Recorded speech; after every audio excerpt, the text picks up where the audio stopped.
We all grow up with problems. We all have our own set of problems, but most of us, for the most part, don't grow up to be killers, murderers, and so on and so forth.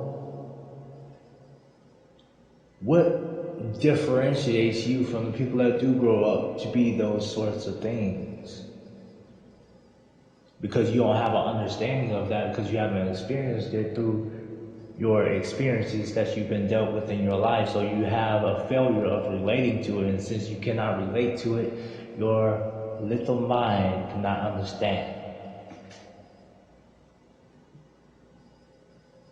Just because somebody goes through a certain circumstance or experience and grows up and does a certain thing, some people grow up and do certain things and engage in a whole lot of sex.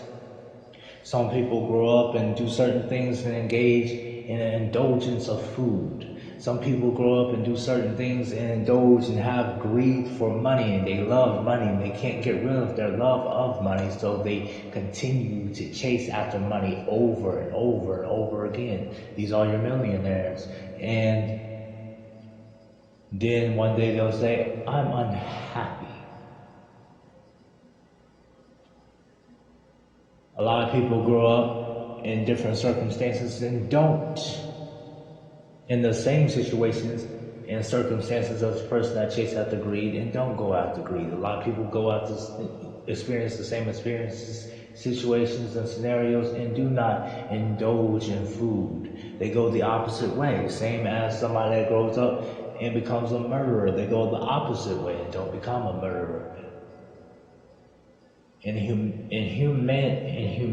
and humankind, a lot of people think everybody's mind's on the same level, that everybody thinks the same, which is untrue. Just as somebody grows up and they have a whole bunch of sex and a whole bunch of this and a whole bunch of that, are they evil? Or do they just like the act of sex or indulging in sex? Or does somebody that grow up and likes to kill somebody, is something wrong with them because that's what they like to do? Now, we do know that the Bible said all these things are wrong, which they are.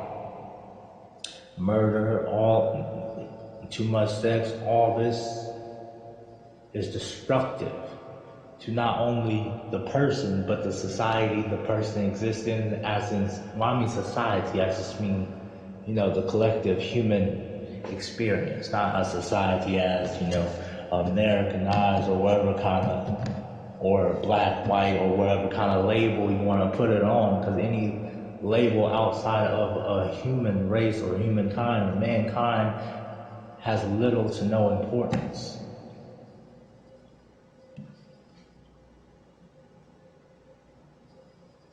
And many people say they want to understand others, they want to understand why these people do what they do, but they fail to realize they are blocking their own understanding of getting to the understanding of others, because they are caught up in their emotions. They're caught up in the act that the emotions bring forth out of them. Same as people that say, oh, all these whores, all this, and that, and they are blocked by their emotions. Same with people that kill people. They're so blocked by their emotions. How do you expect to understand these people in order to change? Because if you can't understand the problem, you don't know the problem. Knowing is understanding, and understanding is knowing. Knowing belongs to anybody who wants to know. So, to solve a problem or get rid of a problem or make somebody better of the situation, to rid them of the problem, you must first understand the problem. And nobody's truly trying to understand anybody's problem. The problem at hand is, you see, people only, normal people accept what they go through. That's why you got a lot of things in the world that are accepted right now that are bad, because people have experienced it. People can relate to it through their experience. So they'll be not so quick to judge or turn away or ostracize or cast out somebody that been through the same thing. But if somebody else that took a different route in life, they'll be more prone to go against it and hate it, even hate the person. Because what human beings do not understand, they begin to hate. They hate what they do not understand. And they're clouded by their emotions, the emotions of hate of the act. And then they'll become the monster that they so-called say and think that should be 6 feet under. All the monstrous deeds that they say these people do, they say is wrong, but as the moment something sparks up in their mind that brings those emotions to the surface, when they are confronted with the act that whatsoever person has committed, you'll see the true nature of their humanity come out. You won't see compassion. You won't see lack of judgment. You'll see people start casting stones, people judging, people ridiculing, wishing death, jail, all kinds of things on these type of people. And these are the same people that do not realize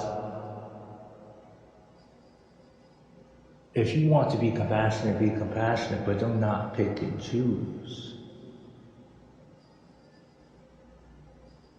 All the wages of sin is death. And death comes to us all. You're supposed to judge righteously.